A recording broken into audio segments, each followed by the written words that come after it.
Hello, everybody. So unfortunately, I can't be here today, but I'm still going to try to do my best to prepare you for that quiz or help you get prepared for the quiz that you're going to have at the end of the day today. And so observing you work over the last few sessions, what I've noticed is that there seems to be a confusion about bisector, how it relates to congruency, and how those things are showing up, say, on a diagram. And so that's what I'd like you guys to have with you guys today, just a quick talk. So take some notes, pay attention, and then maybe apply this information to your work today leading up to that quiz. So we can start with the basic definition of bisector. And so for the record, bisector just refers to a constructor, so that's point, line, segment, ray, maybe a plane, that divides another constructor into two congruent parts. Now, the thing being cut in half is limited. Like, it has to be limited to probably a segment, because you can't really cut something that's infinitely long in half, but you can certainly cut a segment in half. And that's the thing that will be bisected. And so the inherent relationship is this. If you've performed a bisection, that means whatever's what's left after that bisection has to be congruent. It's cut into equal parts. And so the important operative word that we have to discuss now is intent. Now, intent becomes important because, in the end, what we're doing is representing anyway. Just for the record, again, like if you draw a line segment like AB, that's not really a line segment. That represents a line segment.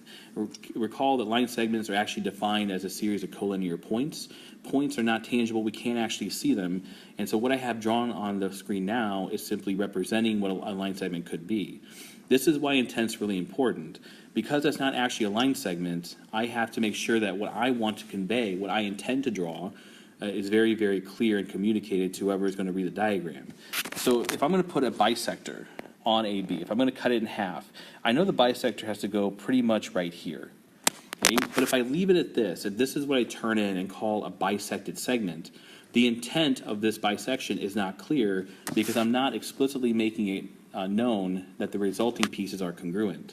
I mean, yeah, they look close, but I mean, if I'm going with a hand sketch diagram, kind of everything looks close. Like C is kind of in the middle, but you can't say for sure that's what I intended unless I augment the diagram to show that intent. But luckily, we do have a way to do that. So recall, if I want to show segments are congruent, I have to use a mark like this. I'm kind of drawing an isolation down here because I think there's been some confusion about this mark. This mark, the vertical tick mark, is almost like a way of like checking the pieces that go together. It doesn't matter how many of them you have. Like 1 means the same thing as 2. 1 and 2 mean the same thing as like 4 or 5 or however many marks. What's important is that you have the same amount of marks on everything you intend to be congruent.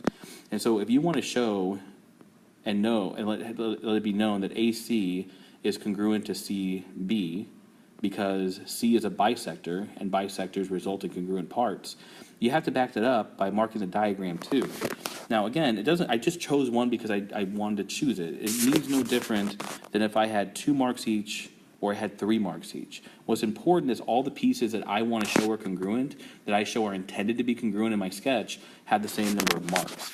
And again, like I said, there's been some confusion about that, so I just want to do my best to kind of help clear that up. Now, it works the same way on an angle. So let's say I have this angle. Let's call this part J.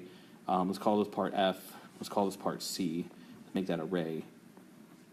If I want to cut an angle in half, now bisection here is a little different because the part I'm bisecting is not really the lines that make the angle, it's the space in between the two parts. I first have to choose a constructor, and I'll just make it easy. I'll mark this part F and just bisect the angle using a segment.